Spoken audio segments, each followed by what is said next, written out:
Vengeance!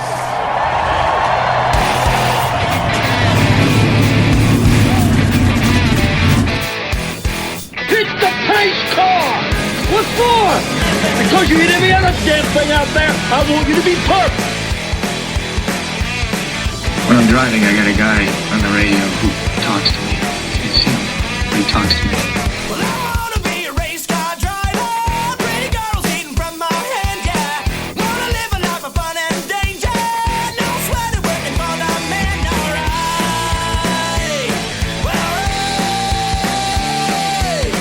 I wanna be a firefighter. Cool-headed when the heat is on, yeah. Save my baby from the burning building. Take her home and put the sleepless sun, alright. No, he didn't slam you, he didn't bump you, he didn't nudge you, he rubbed you. And rubbing, son, is racing. Good evening, race fans. Welcome to the Hoobazoo Radio Network, and welcome to Drafting the Circuits. My name is Frank Santoroski. I'll be your host for the next hour as we go over everything racing. Joining me in the studio tonight, I've got Seth Eggert and Richard Youden. How you guys doing? Doing good. Good, thank you. All right, and our other compatriot, Gray Warren, may or may not be joining us later. He's dealing with a couple of things, but hopefully Gray will be on for the NASCAR segment in a little bit. So first off, Seth, you've got some great news on the personal front there. You've been writing for Motorsports Tribune for a few years. You're continuing on there, but you picked up another job title, and that is with Kicking the Tires, or is it kickingthetires.net? Kickingthetires.net.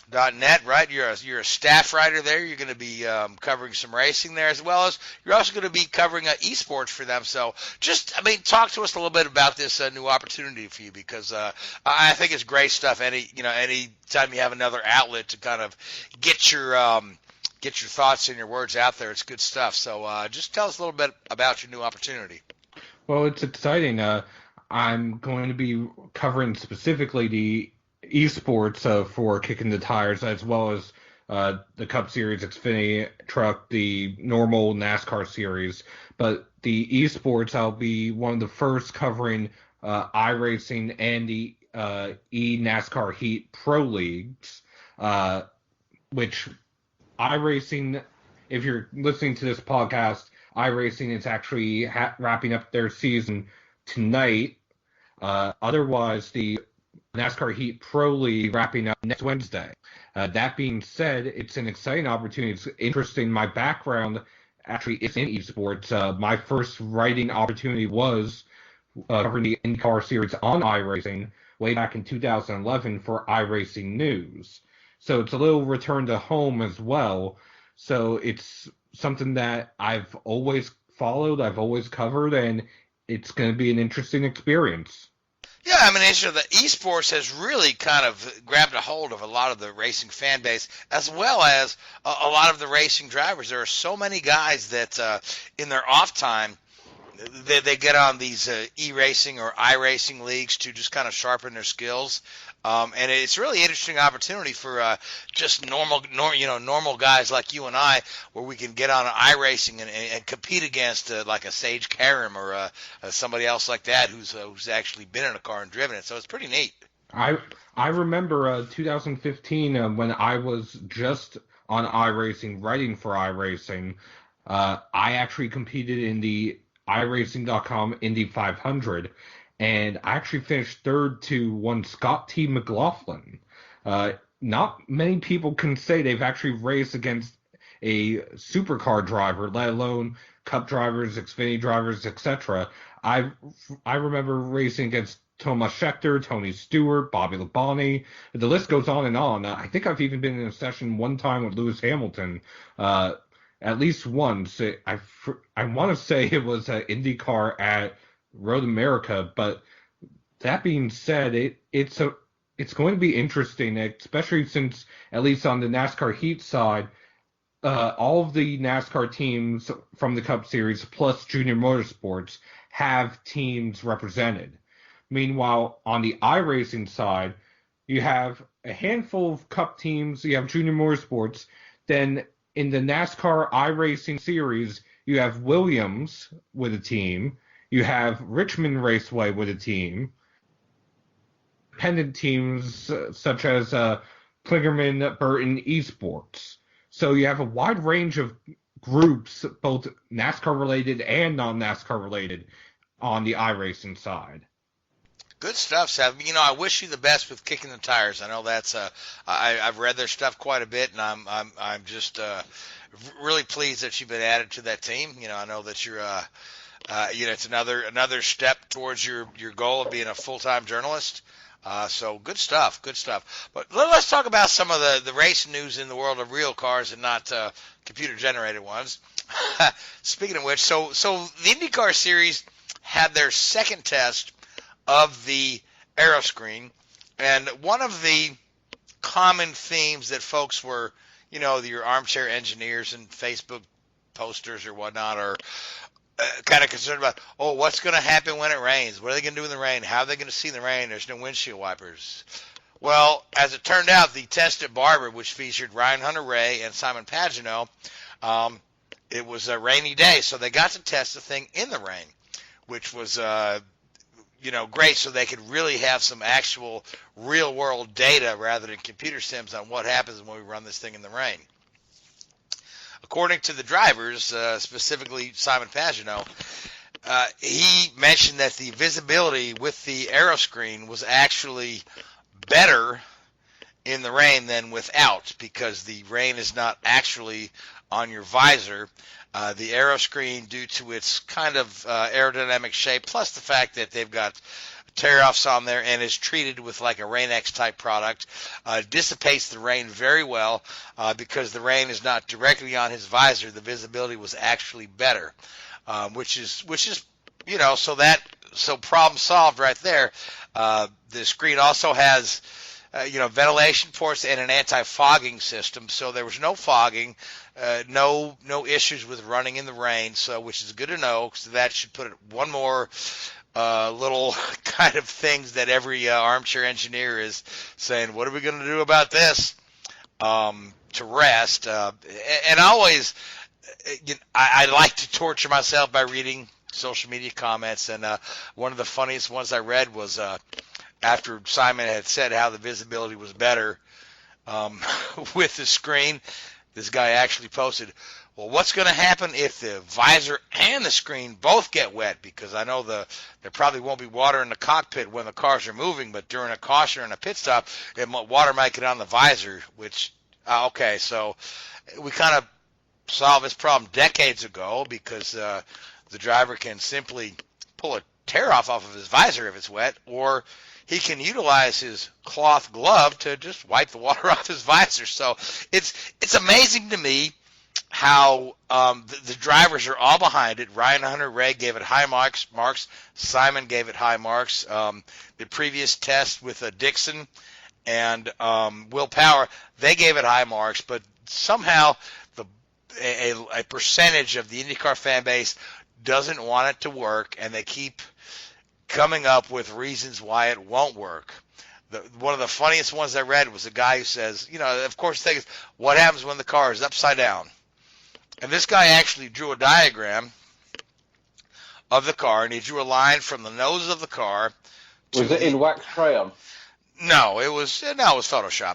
He drew a line from the nose of the car to the roll hoop of the car, put a ruler there, drew a straight line, and said, okay, if the car is upside down, this is the precious little room they have to get the guy out. Of course, the big problem with his logic is, all the weight of an IndyCar is on the back. So if an IndyCar is upside down, it's going to be the rear wing on the ground, not the front wing. So it just blows my mind that nobody wants this to work. But in the end, as you look at these things, you'll get used to it. It actually looks pretty nice in road course trim, and when they come out with the new chassis in 2022, when it's going to be fully integrated rather than bolted on, I think it's going to be fine. Will Power made the comment that after running, because him and Dixon ran about 600 miles at Indy, and he said after running with it, he said he'd kind of feel naked running without it now. Which means if he's developed that level of comfort with this piece of equipment in one day, that yes, this is something we should move forward with. Few other tests are scheduled. Newgarden's going to test it. I think Power's going again. We're going to test at Richmond, I believe, so to get the short oval. So at the end of the day, everything so far is pretty positive with it. But the fans there are still a bulk of fans that are not behind it because the comment, what happens if it's upside down and the car's on fire? I'm like, I guess we just got to go ahead and take a car, flip it upside down, set it on fire, and then have the safety team get the guy out and say, ta-da, got that done. I don't know. So, Yeah. Richard, you've worked in the sport. You've been here when different safety things have come and gone. And I mean, what are your thoughts behind IndyCar's solution to the driver's head protection? Are you? We talked a little bit about it last week, but I'm all for it. Yeah, I think all the issues with the visibility and oil, dirt, and grime and tear-offs and whatnot, I think they've all been addressed. When it comes to something like this, the IndyCar, and they work very closely with the FAA. The actual aeroscreen itself is being developed by Red Bull Technology over in the UK. So they don't mess around with driver safety. They're not going to do this without any real understanding, and it infuriates me massively when you have these armchair experts turn around and say, "Oh, what happens?" These guys, they don't mess around. They're not. Imagine the liability at IndyCar's door if they did design this thing, and goodness me, there was an accident and the car caught fire and the car was upside down and the driver was unconscious and it was a Tuesday afternoon in the third month of the year. Some stupid scenarios like that. And the driver didn't survive, then it would be massively, the culpability would be all on IndyCar because, they've developed this system and there'd be arguments that it cost the driver's life or whatever it may be. They're not going to take those risks. This thing will have been designed to the nth degree of accuracy and testing and precision. Certainly. So, and the other thing, Richard, is that folks are bringing up scenarios that are largely odd, right? When's the last time you saw an IndyCar just burst into flames? Exactly. It's a fully sealed cell. It carries less than 18 gallons of fuel, and at the same time, have you ever seen a car crash an IndyCar race? And you see how fast that safety team is there. They're there within seconds, right? And there's onboard fire extinguishers on the car, and these other guys have handheld fire extinguishers. So, I mean, we're long past the days of the 60s where drivers actually burn to death in cars. You know what? It may not be as elegant as, a Formula One car from the sort of early 90s. Those beautiful, sleek, sort of no, flicks and no little aero gimmicks and all this sort of stuff. Those cars were great. And, Indy cars were similar in that era as well. But, it may not be as elegant as that. It may not look as good as that. But, geez, get over it, guys. Come on. It is infuriating that they seem to have this almost, they seem to have, because they're a fan of a sport, they have a God-given right to determine the safety of the competitors of the sport they watch. And we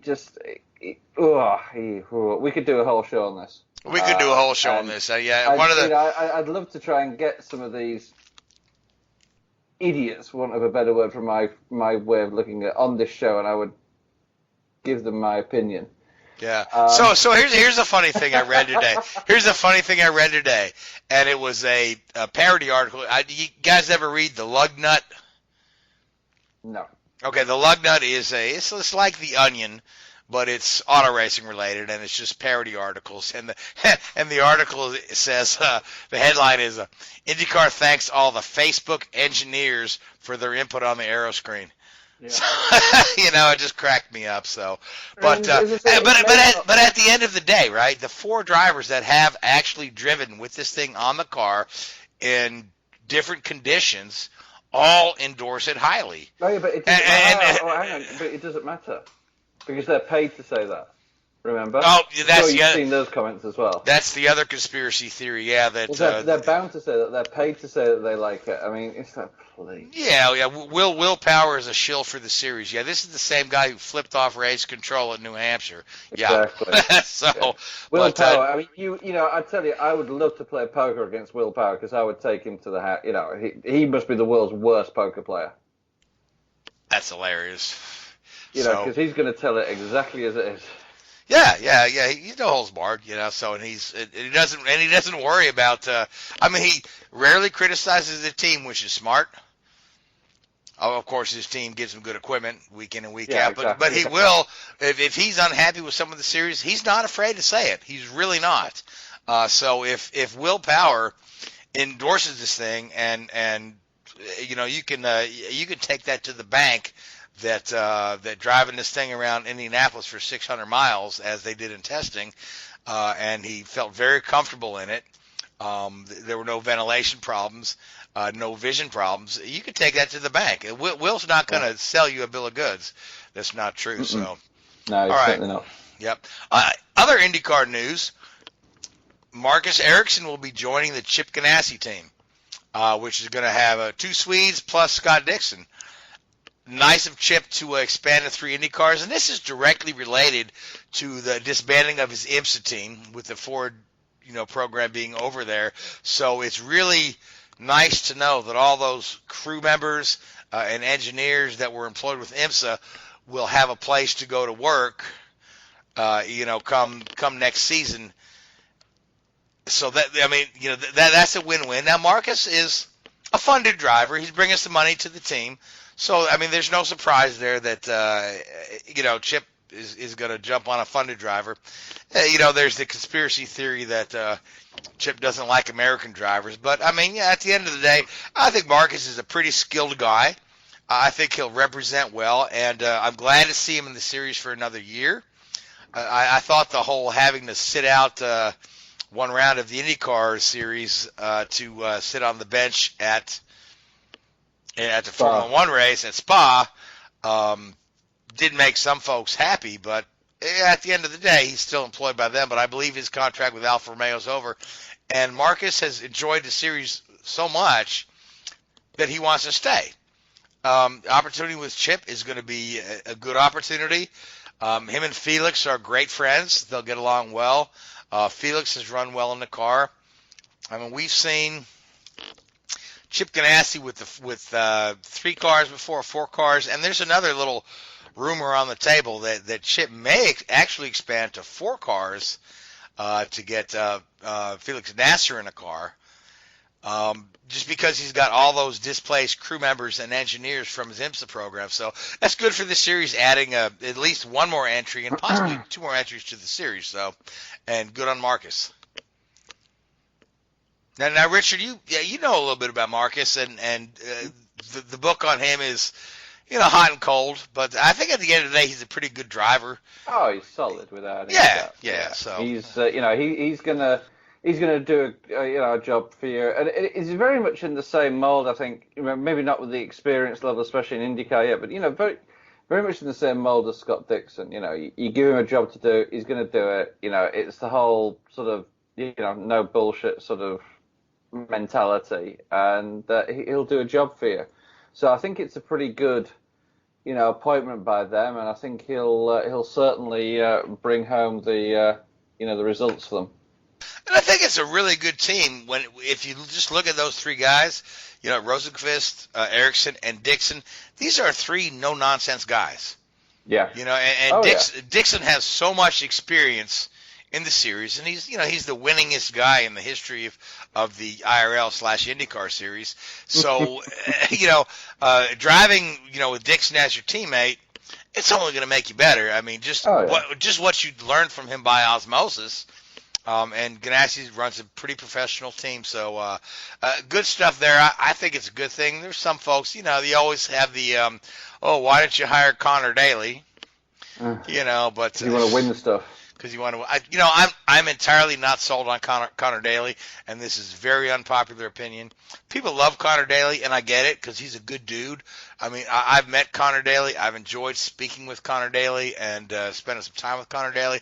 But at the end of the day, if you look at his results, the guy has one podium in 44 starts.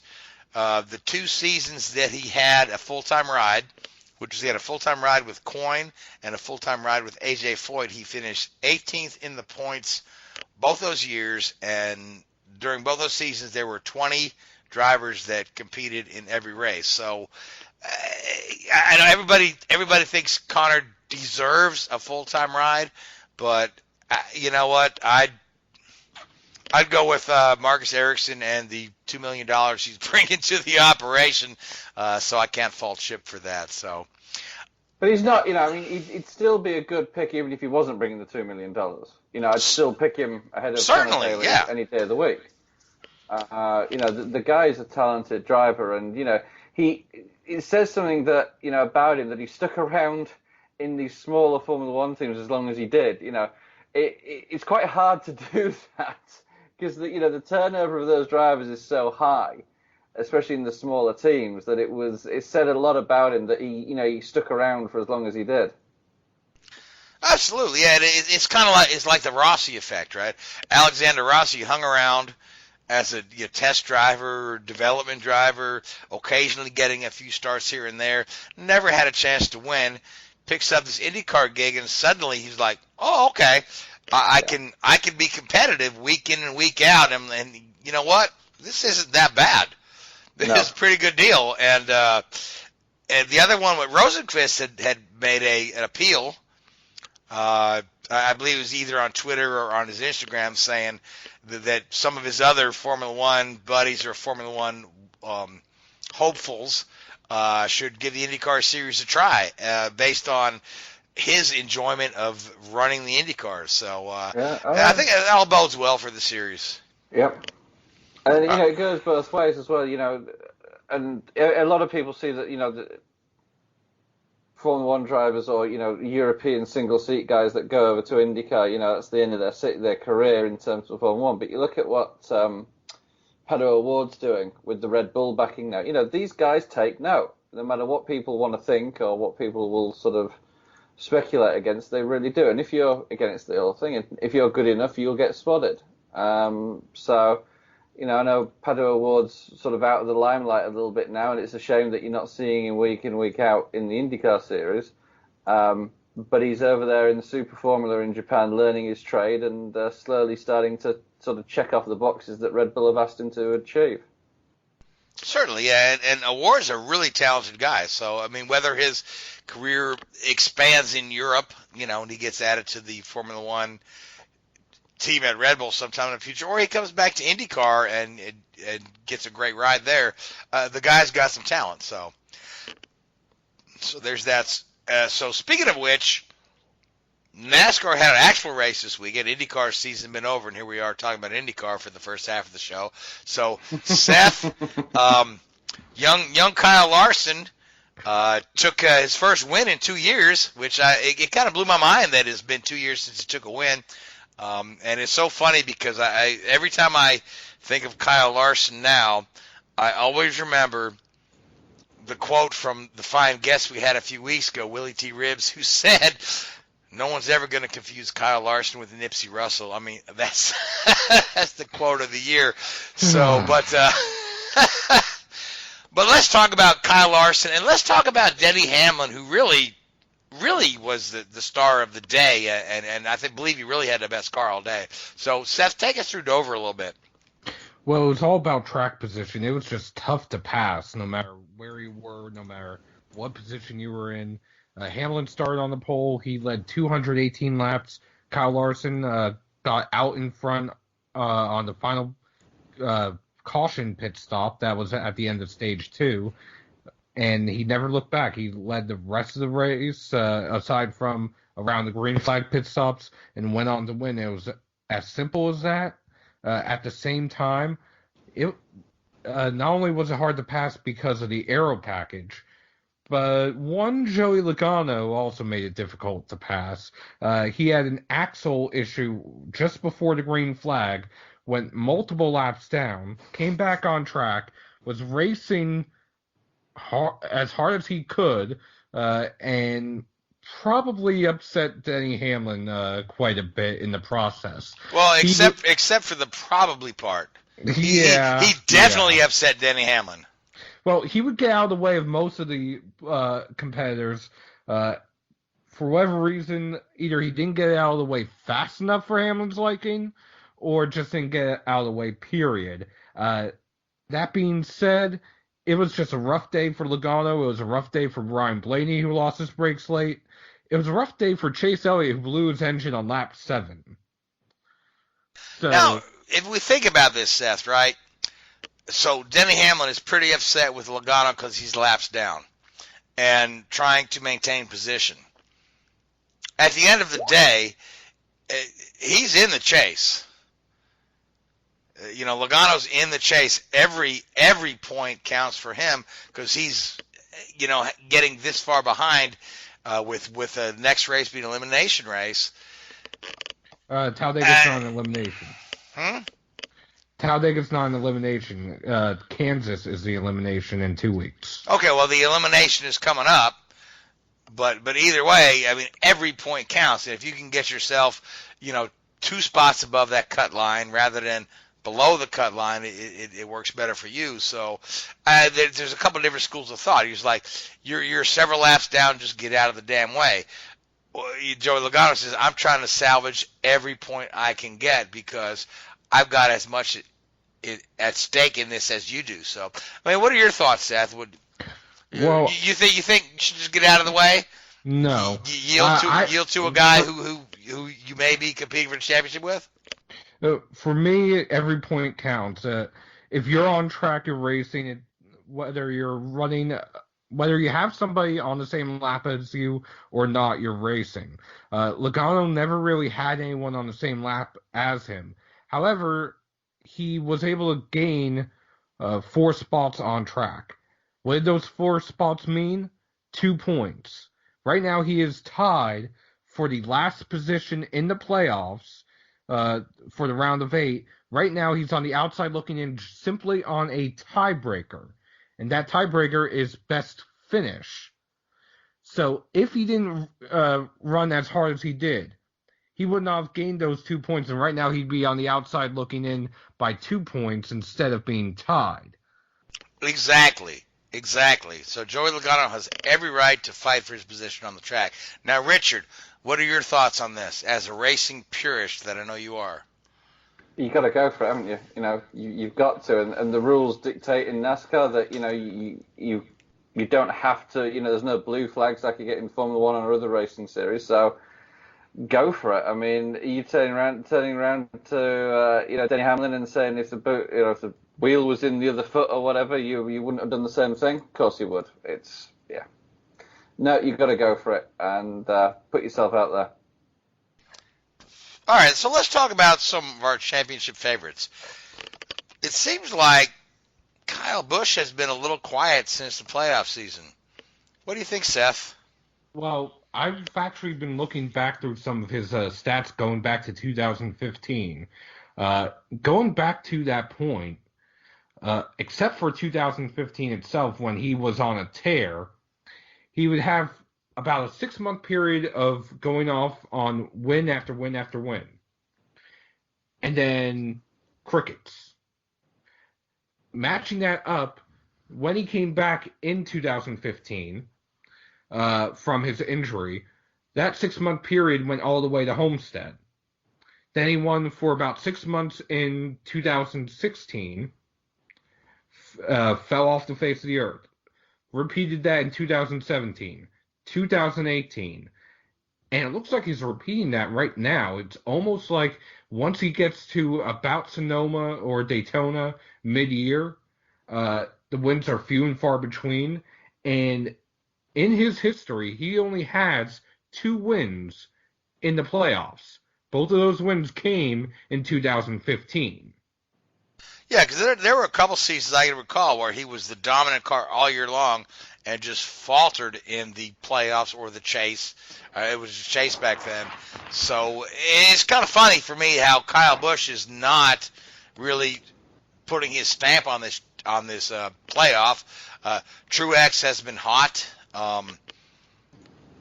Truex has been hot. Larson won a race. Bowman's been running well. Harvick's been running well. Yeah, other guys that seem to have kind of dropped off the radar. Keselowski, he just kind of been midfield since early season. Upper midfield. But I'd love to see Brad come alive here. But gosh, since his 2012 championship, he's really faltered in this chase format since they've brought it up. Well, this format has favored first-time champions. Out of these 5 champions in this current elimination format, 4 of them have been first-time champions, and we have not had a repeat champion since this format debuted. Yes, Jimmy Johnson won 2016, but he only won 1 championship in this current format. So we have had a different championship winner ever since 2014. And the rate it's going, the look it has, the only driver who might be able to become a repeat champion, or at least the first one in this elimination style format, might be Truex. Yeah, Truex is still running well, yeah. Kyle Busch is still right there near the top of the points there, despite not, crushing the field like he's been known to do sometimes. But some of these other guys, you'd expect them to come alive. But at the end of the day, I still think, and I said this at the start of the playoffs, that this is Denny Hamlin's best chance to win the whole thing. I agreed with you then. I agree with you now to a certain point.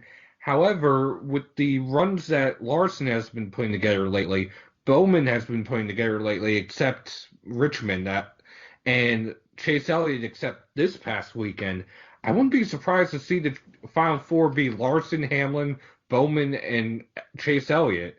And what I'm going to point that out right now, what I'm saying, would be that the 4 championship contenders from last year would not make the playoffs. I had made that bold prediction way back earlier this year, and it's still possible right now. It still is, yeah. It's kind of funny you mentioned that because I was going through listening to our bold predictions from the end of the year last year in preparation for our year-end show because we're going to bring back all of our bold predictions. So I won't spoil that till the year-end show. But Seth, the Xfinity Series was also in action, and we had some eliminations there, correct? Yes, Brendan Jones was eliminated on lap 2, and that's involving his teammate Harrison Burton, and Noah Gragson was also involved. Christopher Bell had a carburetor issue, although he had won previously, so he was already locked into the next round of the playoffs. Also eliminated was Ryan Sieg, who just never really got going, that family owned team, that family run team. They're just underfunded compared to the other drivers in this playoff grid. Justin Haley had mechanical issue after mechanical issue, just never really got up to speed. And John Hunter Nemechek just had an unlucky race at the Roval, got wrecked late. He had a mechanical issue over at Richmond. So for him, it was just bad luck in general. So we are down to 8 guys left in Xfinity? Correct. Christopher Bell, Cole Custer, and Tyler Reddick, the quote-unquote big 3 of the Xfinity Series. Then you have Cindric, Allgaier, Briscoe, Michael Annett, and Noah Gragson. All right, and where's Xfinity? Is also at Talladega next? They are off this weekend. The Truck Series are back in action at Talladega. Okay, and the Truck Series, where are we in the Truck Series playoffs? We are starting the round of 6. Okay, and who are the 6 left? The 6 that are left, are Brett Moffitt, Austin Hill, Ross Chastain, Stuart Friesen, Matt Crafton, and Tyler Ankrum. The last time the trucks were in action was Vegas, and there were numerous engine issues. Ilmor Engines, the manufacturer of the spec engine, came out and said it was a heating issue, or weather condition issue, essentially. And as a result, Thorsport Racing petitioned NASCAR to have their 2 trucks that were eliminated, Giant Sawyer and Grant Enfinger, be reinstated, since it was not within their control. It was the manufacturer of the spec engines. NASCAR denied that request. That's kind of surprising to me, because Ilmor has been manufacturing some fine race engines for years and years and years. As a matter of fact, Ilmor is behind the Chevy Indy engine. So, I mean, are these engine issues for real, or are the teams, and Richard, you might be able to speak to this, are the teams making any modifications to these spec engines, or are they just totally off guard? I'm just wondering where the real problem exists. I mean, I think the real problem probably does exist with the engine there. And it's very difficult. I mean, obviously the way that the truck engines are calibrated compared to the Cup Series engine, because the Cup engine has the full electronic ECU controller, whereas the trucks have an ECU because do they it's a now? spec engine. Okay, I thought they used to just run off the curb. If the team is running a spec engine, they have an ECU.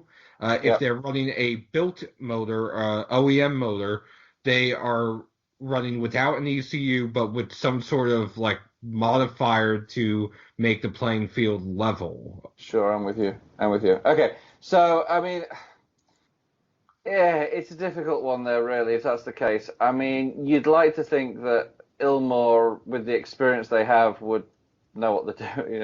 I mean, hey guys, it's Vegas. You know what? It gets pretty hot out there. Last time I checked the weather, anyway. So yeah, it's it depends how much there was in it. I mean, and also, I know there's been a little bit of a controversy regarding the spec engine, so maybe NASCAR are just trying to save face at the expense of some other teams, unfortunately. Seth, your rebuttal? Well, honestly, the one rebuttal that I have is the fact that Thorsport Racing, this is the one that petitioned NASCAR to have their 2 trucks reinstated. They are the team that has had issues with the Ilmor engine dating back to its debut last year. Consistently, that team has had an issue with at least one of their 4 trucks since the debut in almost every single race weekend. It's not necessarily the race itself. Sometimes it's practice, sometimes it's qualifying. That being said, there were 19 trucks that had some sort of engine issue this past truck race in Vegas. 19. That's high. That's hard to put the blame on the teams themselves. Granted, the one team that had the most issues was Thorsport itself. They had 3 of their 4 having issues. However, I can't put the blame on one party, whether it's Ilmor or whether it's the teams, because it's almost too strange to be true for all of that to happen all at once without at least some of the teams playing games of some sort. But at the same time, I don't imagine that many teams playing that many games in the same way, shape, and form to have the same issue across the board. Yeah, you just got to wonder if there's, kind of a combination of the two. Thorsport is maybe fiddling a little bit with the engine, but at the same time, the engine has a little inconsistencies here and there, or some issues. So either way, I hope that they can kind of get to a conclusion of this, because this asking for reinstatement after being eliminated from the playoffs is just, it looks like a manipulated championship. It really does. When you're going to blame engine manufacturers, say, well, we have a spec engine. The engine was bad, so put us back in the chase. It almost reminds me of that nonsense in the Cup Series where we added extra cars to the chase field, namely Jeff Gordon, because other teams were trying to quote unquote manipulate the chase. I'd rather see. I know that the chase itself kind of, what's the word I'm looking for? Spits in the face of purity in racing. But for us to blame any manufacturer at the end of the day, it doesn't make it look any better. Agreed. Now, that being said, we are going to Talladega with the truck series. So there's 32 entries for a 32 truck field. There's 40 entries for a 40 car field in the Cup Series. It is the first time that they're going there with the newly revamped infield. They rebuilt a bunch of fan amenities, the garage area. So that should be interesting to see. There's some new faces or faces we don't see very often, at least for the Cup Series. Brendan Gaughan is back in the Beard Oil car. You have Joey Gase in the 66. Parker Klingerman is back in the Gaunt Brothers car. You have Blake Jones returning in the Spire Motorsports car. The last time he ran was with BK Racing before it essentially imploded last year. You have Reed Sorensen in the 27. Over on the Truck Series side, we have 32 trucks. Like I said, we have the return of Riley Herbst in the 51. We have John Hunter Nemechek making a rare truck start this weekend. Several interesting names that don't run a full season, and with at least for the Truck Series, it's no longer a plate track, it's a tapered spacer track, just like the Cup Series. It should be an interesting race, nonetheless. What happens, it's usually a pretty crazy race.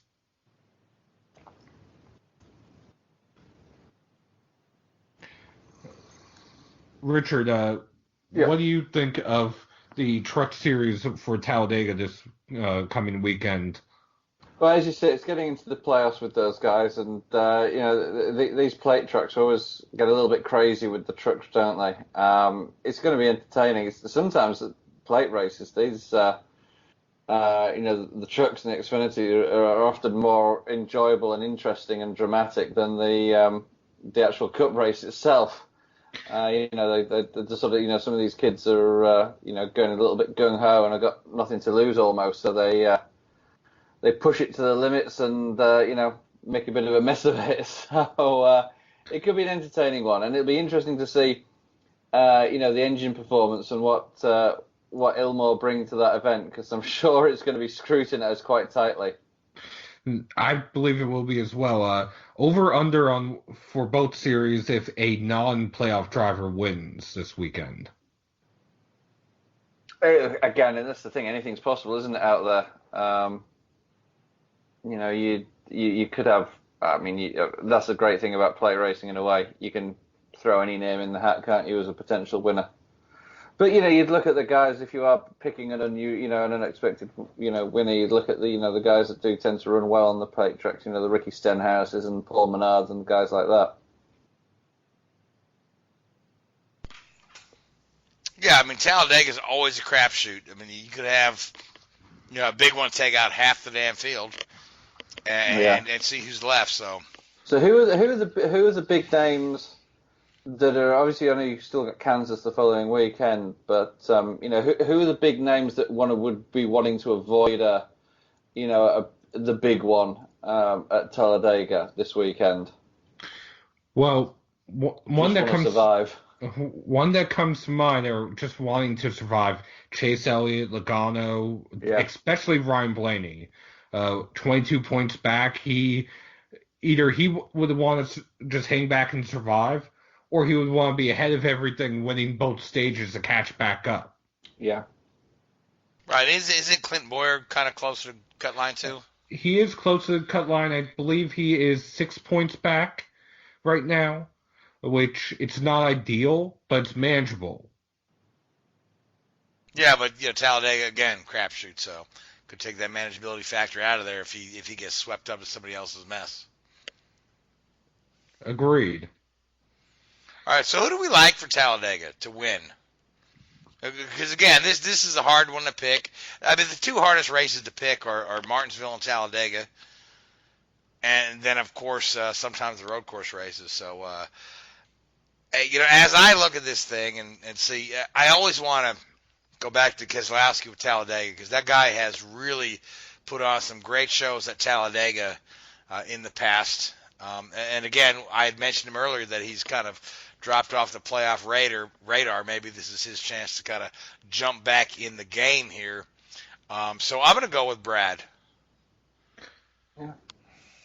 Assuming that Chevrolet is able to pull off what they did at Talladega and Daytona earlier this year, especially since they outnumbered the other two manufacturers, I'm going to go with Chase Elliott sweeping Talladega just because they have the numbers to be able to control the field if they all work together. And that's a big if. Now, Richard, what do you think?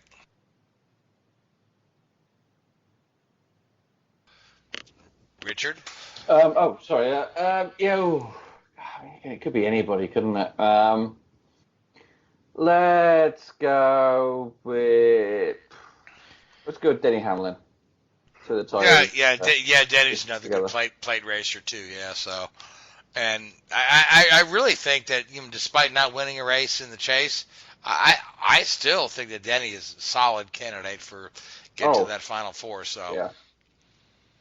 All right. So now, Seth, you spent your weekend at the late model race at Martinsville, which is another different animal. We're talking about Talladega and go to Martinsville.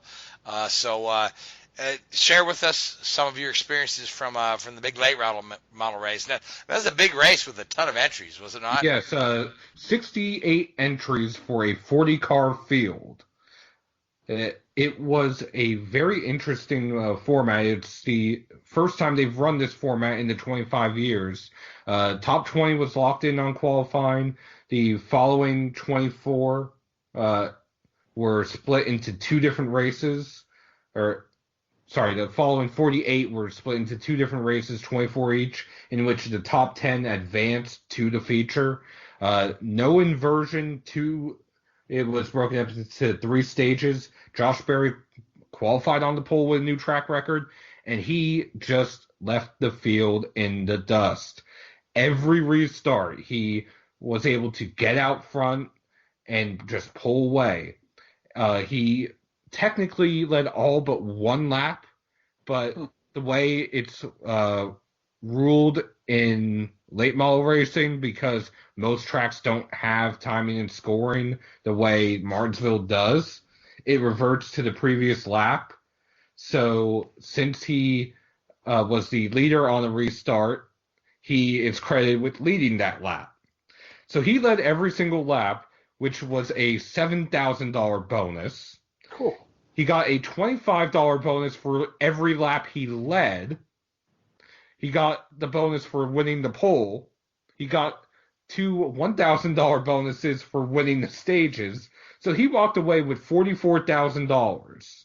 Which is a nice sum for a late model race. Yes, it is. And then we had Lee Pulliam finishing second, winning the Virginia Triple Crown, which is a set of three late model races. One at South Boston, the Hampton Heat 400 at, I believe, Langley, and the Valley Star 300 at Martinsville. The driver with the best average finish among the three wins. He had an average finish of 3.3. Second place in that championship, Peyton Sellers, had an average finish of 3.67. Wow, that's close. Seth, you know what I really enjoy about late model racing? What?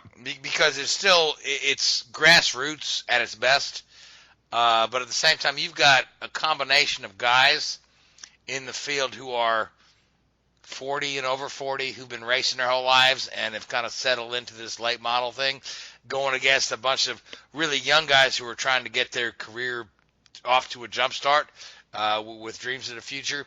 And just see these, and you see this a lot in dirt racing as well. We get the combination of the older guys that have been there forever and the young guys. So I just think it's pretty neat. So what drivers did you have the pleasure of kind of interacting with and interviewing with? I know you were there on a media credential for the weekend.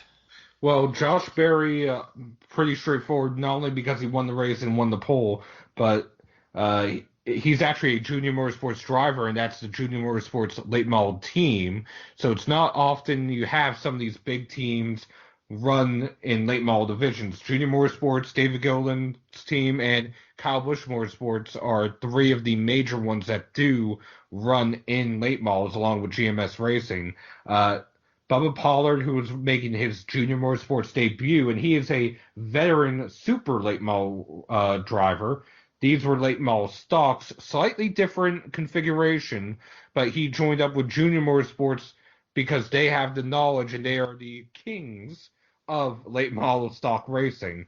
Taylor Gray, a 14-year-old who barrel rolled down the backstretch at Martinsville, of all places. Never thought I'd ever see that happen.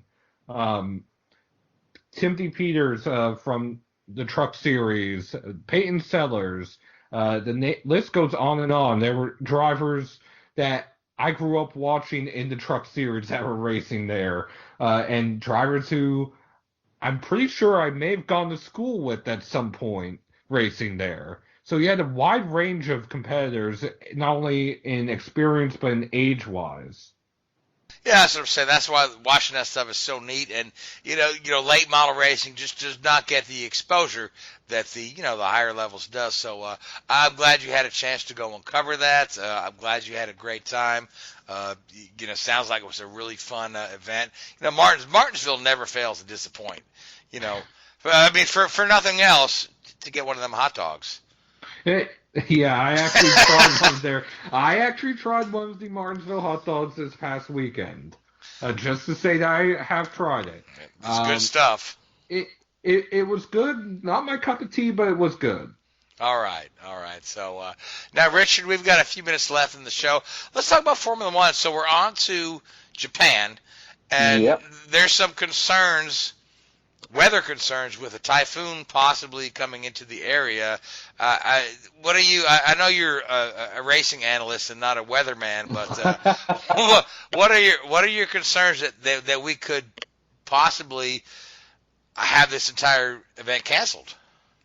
I mean, as we all know, when it rains, it rains out there pretty heavy. We look back to 94, that classic race between Damon Hill and Michael Schumacher in the rain, and some of the other races they've had out there. And of course, most recently, I guess the scenario that led to the tragic death of Jules Bianchi. Right. Oh gosh, in 1976. Well, yeah, the Fuji. James Hunt and Niki Lauda. Hunt and Lauda, yeah. So, Mario Andretti won that race. Yeah. It can really come down out there, and obviously, as I say, with the recent events out there, they're probably going to be a little bit cautious when it comes to the racing. Now, hopefully, the race will go ahead. It's one of the true great circuits left in Formula One. The only track that's a figure of 8 layout with a bridge and the crossover and the like. So. It's always good fun to go there and see that, but it's a real driver's circuit. And you look at the S's and Spoon Curve and 130R. They're all iconic corners in the Formula One world. So we hope we do get to see out there. And I don't think anybody would be too disappointed if we had some rain, just not maybe as much as we forecast. We like to see these. Yeah, I mean, some rain is fine. Torrential rain is horrible.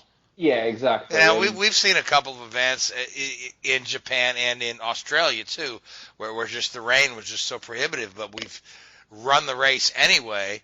But I want to say, like in this day and age, when we're a little more concerned about safety and a little less concerned about, TV blocks that have been bought, that if it's really bad, we may put this thing off. And it'd be a test of the new FIA race director who took over. His name just escaped me briefly, but took over from after Charlie Whiting's tragic passing earlier in the year. So that'll be a test for him to see how he can, manage that situation. But I'm sure they're all pretty well prepared for it. The teams obviously will be, and the drivers will be, and they've just got to go out there and do their job. And when the weather gets that bad out in that part of the world, motor racing really is secondary when it comes to the general population events. So motor racing needs to take a bit of a back seat this weekend, and we hope everybody gets through the weekend safely. Yeah, so let's assume the best scenario, that we get the race in with just a little light rain. What are we looking at, Suzuka? Who do you like for Suzuka? Do you feel Mercedes say they're bringing some small changes up, more, I guess, proof of concept for 2020 work rather than any real performance gains looking for this year. But again, you certainly can't look past Ferrari again. Charles Leclerc and Sebastian Vettel will be certainly pushing to make amends for what happened in Sochi, 10 days ago, which, I wouldn't say they had a victory taken away from them, but certainly their reliability and the like from Sebastian Vettel's point of view had a pretty detrimental knock-on effect on Charles Leclerc's race. So they'll probably look to step, to come back from there and try and take some of that momentum from the end of the season through into 2020. So I would expect you to see the Ferraris be pretty strong again this weekend. So if we do have a rainy race, okay, who do you believe the best guy on the grid right now in the rain is? Because we've had years before where people have been called the Rainmeister. Schumacher was always great in the rain. Senna was great in the rain. Of the current guys, we haven't seen as many rainy races as we used to see, and I don't know why. But other than Spa occasionally gets the rain in half the track. But if it turned out to be a pretty wet race, right? Is there some kind of dark horse guy out there that you would think would really kind of come to the forefront? Because we all know that the rain will kind of minimize the advantage of a car. It'll and really put it back in the driver's hands. So is Hamilton a good rain guy? I mean, Hamilton's a fantastic driver in no matter what weather conditions. Certainly. You'd probably look at Max Verstappen being there or thereabouts, maybe. His performances in Hockenheim this year in Germany in the rain were pretty outstanding, including his spin that he had and still went on to win the race. Kimi's pretty good in the wet, I think. He can. He's just a natural talent there that you'd put. But Hamilton's good in whatever weather. So I don't. There's no outstanding driver who's gonna normally be running 15th and suddenly break into the top 3 or 4 based on the fact he's driving in the wet. So So long gone are the days when like Senna in a Tolman could be. Oh, for sure. Running down Prost to Monaco, yeah. You did have Danny Kvyat, get on the podium at Hockenheim in the rain this year, which was probably pretty unexpected. So you could see the odd fluke result, but I don't think you're going to see a fluke winner. I think the winner will still come from the big 3 teams. Who it is, who knows? But it certainly would open up a little bit of a lottery, and it'd be good to see if it did happen. All right, so let's we just got a few minutes left, so let's make some picks for Suzuka. Hopefully we'll have a race. So Seth, who do you like for Suzuka? Lewis Hamilton. All right, well, can't go wrong with that. And you can if he doesn't win. Okay, yeah, but here's a guy who's knocking on Schumacher's record. Yeah. So yeah, it's a safe bet. Richard, what do you think? Leclerc. Yeah, Leclerc's definitely hot. So that leaves me. I'll go with Valtteri Bottas. I mean, here's a guy who's had some shade thrown on him recently, but I think he's a solid guy, and maybe he takes one home. So that being said, we've got about 2 minutes left, so we'll just go around with final thoughts for the night since we have all our picks out of the way. So Seth, talk to me. Well, Awesome Doing tested the next-gen car for the Cup Series. Oh, at Richmond. yes, we forgot to get to this. Yeah, let's talk about that. It had 18-inch rims, aluminum rims. Right now it has a 5 lug nut system, although the aluminum, from what I've been told, will not be able to handle the stress of 5 lug nuts for an entire race, and will likely be switched to either a 3 or a 1 lug nut system and hub. It had a diffuser, which I thought was interesting. Otherwise, the paint scheme was wrapped in such a way that you could not make most things out. It was hard to tell whether or not it had a deck lid, or if it did, how long of or large of a deck lid it had. And it looks interesting, but I also noticed it was unbranded, so I don't know if it was a Chevrolet or if it was a built composite body by Dallara. Okay, so we don't even know if this is a Dallara car. Correct. Could be anything interesting. So, well, now we're out of time. So, Richard, you don't get a final thought for the night, but I'll give you one just because I like you. One final thought, Richard. Okay. From the journalistic standpoint, see this week that the Autosport magazine is ceasing publication in the print format. It's a great shame, really. As a kid growing up, that was always sort of, essential reading for me anyway. So, yeah, it's a shame that that's going. But we're all going to the digital age these days. And, we're looking at, the internet and tablets and iPhones for our news. So, it's a shame to see that go off the shelves. Certainly, yeah. Yeah, I mean, I grew up. I've got boxes of old Auto Week magazines in my house. So, anyway, we are out of time. So, Richard, Seth, I want to thank you guys. I want to thank the Hoobazoo Radio Network. I want to thank iHeartRadio, Spreaker, YouTube Podcasts, Google Podcasts, all those other folks that host us. And I want to thank all you folks that take the time to listen to us week in and week out. Until next week, good night. WHOOBAZOO, that's Subazu.com. Enter website, enter website, enter website, enter website.